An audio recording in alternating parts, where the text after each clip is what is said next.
नमस्कार। आज हम एक बहुत ही आम लेकिन उतनी ही कंफ्यूजिंग हेल्थ कंडीशन के बारे में बात करने वाले हैं, पीसीओएस और पीसीओडी। तो चलिए इस कंफ्यूजन को दूर करते हैं और थोड़ी क्लैरिटी लाते हैं। कभी कभी ऐसा होता है ना कि कुछ हेल्थ प्रॉब्लम्स इतनी आम हो जाती हैं कि हम उन्हें नॉर्मल मान के इग्नोर करने लगते हैं। चलिए इसी सवाल से शुरू करते हैं। तो सबसे पहले बात करते हैं उन वार्निंग साइंस की, उन संकेतों की जिन्हें बिल्कुल भी अनदेखा नहीं करना चाहिए। जैसे कि पीरियड्स का अनियमित होना, या चेहरे पर अनचाहे बालों का बढ़ना, या फिर अचानक से मुहासे बहुत ज्यादा बढ़ जाना, बालों का झड़ना या वजन का कंट्रोल में ना रहना। ये सब सिर्फ जिंदगी के छोटे मोटे उतार चढ़ाव नहीं हैं। ये असल में शरीर की तरफ से भेजे गए जरूरी चेतावनी संकेत हो सकते हैं जिन्हें हमें सीरियसली लेना चाहिए। तो चलिए इन लक्षणों से थोड़ा और आगे बढ़ते हैं और समझते हैं कि आखिर ये पीसीओएस और पीसीओडी है क्या, इसके पीछे की मेडिकल सच्चाई क्या है। देखिए, पीसीओडी यानी पॉलीसिस्टिक ओवेरियन डिजीज, आसान भाषा में कहें तो इसमें ओवरीज में छोटे छोटे अधपके अंडे जमा होने लगते हैं, जिससे हार्मोन्स का पूरा बैलेंस बिगड़ जाता है। अब ये पीसीओएस से थोड़ा अलग है। पीसीओएस यानी पॉलीसिस्टिक ओवरी सिंड्रोम एक ज्यादा सीरियस मेटाबॉलिक प्रॉब्लम है जिसका असर पूरे शरीर पर पड़ सकता है। तो सवाल उठता है कि डॉक्टर इसका पता लगाते कैसे हैं? प्रोसेस काफी सीधा है। सबसे पहले वो पूरी मेडिकल हिस्ट्री देखते हैं, फिर हार्मोन के लेवल को चेक करने के लिए कुछ जरूरी ब्लड टेस्ट करवाते हैं, और आखिर में ओवरीज की कंडीशन देखने के लिए स्कैन का इस्तेमाल करते हैं। ये एक बहुत ही सिस्टमैटिक तरीका है। लेकिन सबसे बड़ा और सबसे जरूरी सवाल, क्या पीसीओएस खतरनाक है? अगर इसे यूं ही छोड़ दिया जाए तो लॉन्ग टर्म में इसके क्या नतीजे हो सकते हैं? और इसका जवाब है हाँ। अगर पीसीओएस को नजरअंदाज किया गया तो आगे चल के डायबिटीज और दिल से जुड़ी बीमारियों का खतरा काफी बढ़ सकता है। इसीलिए सही वक्त पर एक्शन लेना, बचाव के लिए कदम उठाना बहुत बहुत जरूरी है। ठीक है, तो आप प्रॉब्लम से हटकर सॉल्यूशन की तरफ बढ़ते हैं।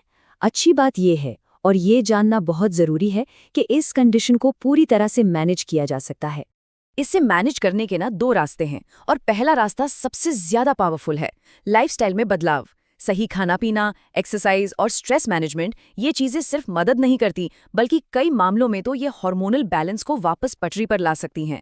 ये सबसे असरदार नॉन मेडिकल तरीका है। और हाँ, इसके साथ ही जब जरूरत पड़ती है तो दवाएं और हार्मोनल थेरेपी जैसे मेडिकल ऑप्शन भी मौजूद हैं। और ये बात याद रखना सबसे जरूरी है, इसका कोई वन साइज फिट्स ऑल इलाज नहीं है।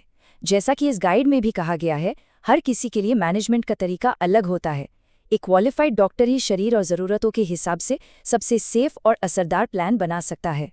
और जब एक्सपर्ट की सलाह इतनी जरूरी है तो ये जानना भी तो जरूरी है कि ये सारी जानकारी आ कहाँ से रही है। इसके पीछे कोई एक इंसान नहीं, बल्कि एक्सपर्ट्स की एक पूरी टीम है। जरा ये नंबर देखिए, 45 से भी ज्यादा।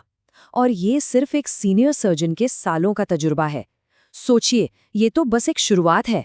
इस टीम में सबसे पहले आते हैं स्त्री रोग विशेषज्ञ, मतलब वो डॉक्टर्स जो सीधे तौर पर ओवरीज और हार्मोनल हेल्थ की देखभाल करते हैं और डायग्नोसिस की प्रोसेस शुरू करते हैं।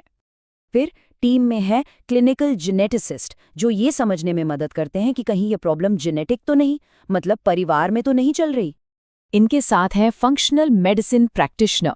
इनका काम है बीमारी की जड़ तक पहुंचना, सिर्फ लक्षणों का इलाज नहीं, बल्कि पूरे शरीर को एक साथ देखकर ट्रीट करना। और क्योंकि हार्मोनल बदलाव का सीधा असर हमारे मन पर भी पड़ता है, इमोशनल वेलनेस कोच भी इस टीम का हिस्सा हैं, जो मेंटल और इमोशनल बैलेंस बनाए रखने में मदद करते हैं। और जैसा कि हमने रिस्क की बात की थी, आगे चलकर दिल से जुड़ी कोई समस्या ना हो, उसके मैनेजमेंट के लिए कार्डियोलॉजिस्ट भी टीम में शामिल हैं, ताकि भविष्य पूरी तरह सुरक्षित रहे। चलिए अब आते हैं आखिरी हिस्से पर। अक्सर ऑनलाइन इन्फॉर्मेशन ढूंढना बहुत कंफ्यूजिंग हो सकता है, लेकिन इसका एक साफ, एक भरोसेमंद रास्ता भी मौजूद है। इंटरनेट पर हेल्थ से जुड़ी जानकारी ढूंढना कभी कभी बिल्कुल इस एरर मैसेज जैसा लगता है ना?